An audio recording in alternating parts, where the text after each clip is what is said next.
देशातील कापूस उत्पादन वाढवण्यासाठी केंद्र सरकारने कापूस उत्पादकता अभियानाला मिशन फॉर कॉटन प्रोडक्टिव्हिटी मंजुरी दिली आहे. केंद्रीय मंत्रिमंडळाने या अभियानासाठी 5,659.22 कोटी रुपयांच्या खर्चास मान्यता दिली असून 2030-31 पर्यंत भारताला कापूस उत्पादनात आत्मनिर्भर बनवणे आणि जागतिक वस्त्रोद्योग बाजारपेठेत स्पर्धात्मकता वाढवणे हे या योजनेचे उद्दिष्ट आहे.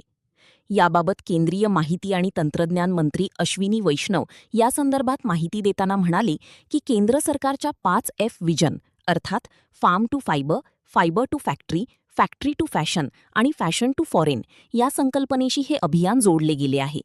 या माध्यमातून कापूस उत्पादन साखळी अधिक सक्षम करण्याचा प्रयत्न केला जाणार आहे. या अभियानाअंतर्गत 2031 पर्यंत 498 लाख गाठी कापूस उत्पादन गाठण्याचे लक्ष्य ठेवण्यात आले आहे.